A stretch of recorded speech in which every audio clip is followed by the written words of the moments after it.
Président Adama Barrow est d'abord un homme qu'il faut féliciter parce qu'il a réussi là où beaucoup ont échoué. Et il y a eu 4 tentatives d'alliance entre 11 partis politiques au total en Gambie. À chaque fois, il y a eu des échecs. Là, voilà le trésorier adjoint du parti principal de l'opposition, donc Adama Barrow, qui réussit à fédérer autour de lui via une convention nationale réunissant justement ces 7 partis politiques plus une candidate indépendante, Dr Aïssatou Touré, et ma foi a réussi à convaincre des ténors de l'arène politique gambienne. Je pense il réussit au moment où son leader était en prison, Ousseynou Dabo. Oui, mais voilà, voilà les aléas de la politique, voilà les secrets que la politique peut nous livrer. Ousseynou Dabo est quand même un leader politique et le chef de l'opposition charismatique. Il a beaucoup œuvré pour mettre la dictature de Yahya Jammeh sous la lumière. Mais Adama Barrow, puisqu'on parle de lui, a quand même réussi l'impossible, c'est-à-dire de faire tomber Yahya Jammeh par les urnes. En dehors de ce qui peut advenir à court moyen terme, on doit quand même féliciter l'homme et attendons de voir ce dont il est capable. Mais il est quand même entouré de matières grises qui peuvent aujourd'hui, je pense, relever le défi qui est de faire de la Gambie un état de droit d'abord, mais un pays démocratique au même exemple que le Sénégal. Aurait-il commis des erreurs qui ont été utilisées par Yahya Jammeh pour faire sa volte-face? Quand on observe votre question, quand on observe la situation, il est logique de penser que oui, il y a eu des erreurs de communication. Oui, comme déclaré, que ce soit le président Barrow ou d'autres, je pense à Fatoumata Tambayan d'abord, qui est une ex-ministre de la Santé de Jammeh et qui pour moi est la mère fondatrice de cette coalition. C'est elle qui a, avec Khalifa Sallah, qui est sociologue et qui est le leader du parti P2IS, voilà 2 protagonistes qui ont convaincu les autres partis à créer une coalition. Mais pour revenir à cela, Fatoumata Tambayan a déclaré que Yahya Jammeh ne peut pas échapper à la CPI. D'autres membres de la coalition, je ne me rappelle plus très bien lesquels, ont déclaré que Yahya Jammeh sera jugé par un tribunal gambien. Vous voyez, quand vous êtes face à un homme comme Yahya Jammeh et qu'il accepte qu'il a une attitude démocratique comme celle qu'il a eue dans un premier temps, il faut s'empresser de le caresser dans le sens du poil et de l'accompagner sur cette voie-là. Je crois qu'il y a eu une euphorie de la part de l'équipe d'Adama Barrow qui leur a fait faire certaines erreurs. Et voilà qu'aujourd'hui, entre guillemets, cette coalition internationale qui cherche à faire une médiation répare les pots cassés et j'espère qu'elle réussira dans cette mission.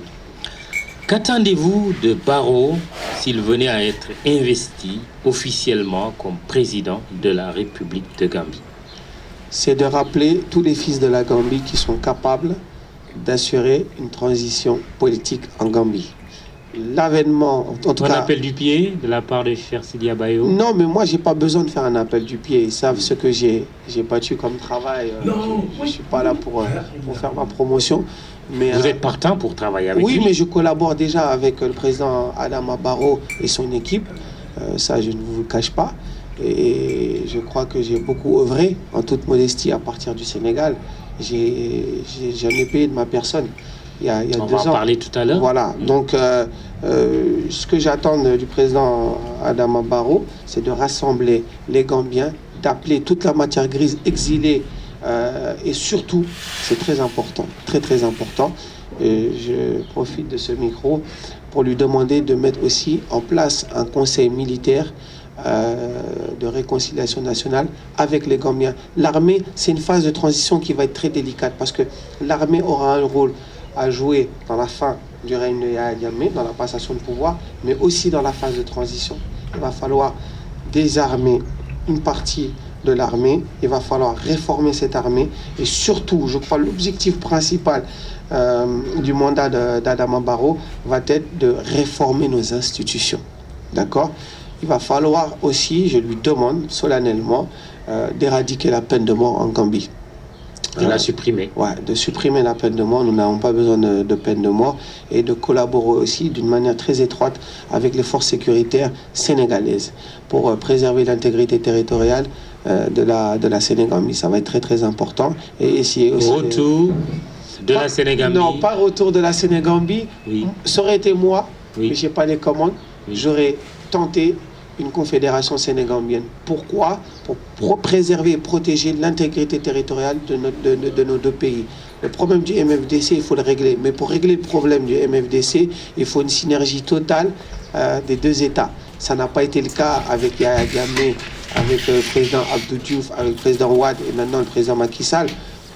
Je ne veux pas aujourd'hui taper sur la Gambie, mais c'est plus la faute de Yahya Jammeh que de vos chefs d'État respectifs, car nous savons que Yahya Jammeh n'a pas intérêt à créer les conditions d'une Sénégambie. Pourquoi? Parce que nous savons très bien qu'il a joué un rôle prépondérant et important avec une fraction, et je précise bien, je pèse bien mes mots, avec une fraction du MFDC. Et c'est toujours le cas? C'est toujours le cas, puisque nous savions que Salif Sadio était en Gambie pendant un moment et a aidé Yahya Jammeh dans sa protection directe avec la garde républicaine gambienne. Et pourquoi cette alternance en Gambie devrait être une chance pour une paix définitive en Casamance? Tout simplement parce que nous allons mettre en place, et quand je dis nous, même si je ne rentre pas dans ce gouvernement, même si je ne travaille pas de manière directe avec ce gouvernement, le CNTG, son rôle aussi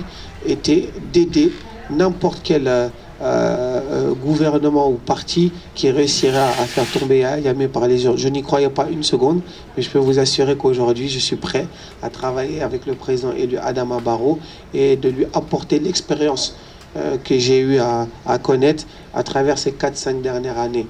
Mais je crois que ce qui a gagné en tout cas pour le Sénégal, c'est que vous allez faire face à une société civile, avec des technocrates, avec des intellectuels, avec des avocats. Je pense à Maître Ousseynou Dabo, qui est avocat en droit international, et on va en avoir besoin du droit international pour réformer nos institutions, peut-être aussi pour regarder ce qui s'est passé avec une loupe en Gambie, ces 2 décennies. Je pense aussi à Maï Fati, qui est juriste, qui est consenti pour le poste de ministre de la Justice, qui connaît bien le Sénégal aussi. Et il va falloir aussi que nous ayons des technocrates qui parlent français. Je ne parle pas pour moi, mais pour collaborer avec pas mal de pays dans la sous-région.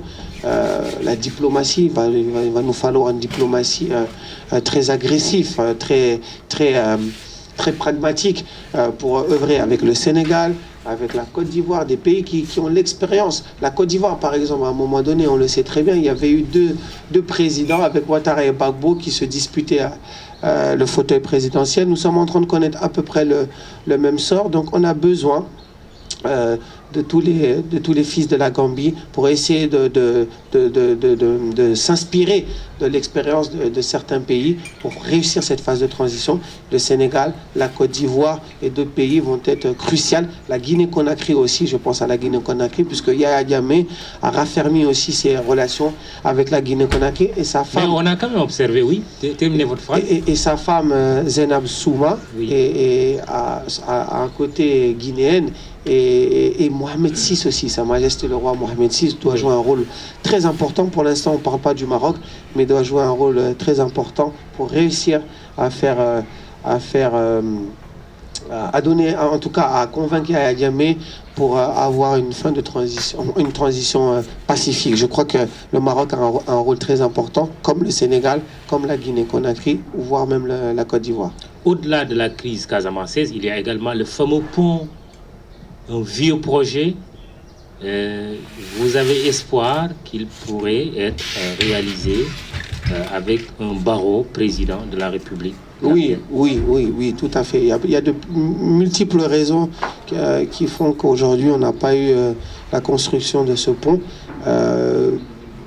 La première, c'est que Yahya Jammeh n'a jamais voulu être menacé directement par le Sénégal. Et en créant, il ne faut pas oublier, si le pont est construit, à la fin du pont, je crois quelques kilomètres, vous avez le camp militaire de Farafenni. Le camp militaire de Farafenni, c'est un camp militaire stratégique pour asseoir en tout cas ce régime militarisé de Yahya Jammeh. Je ne vais pas rentrer ici dans les détails, mais c'est une des raisons aussi pourquoi Yahya Jammeh cherchait à gagner du temps et ne pas faire construire ce pont-là. Mais avec Adama Barrow à la tête de la Gambie, je crois que ce sera une histoire de quelques mois.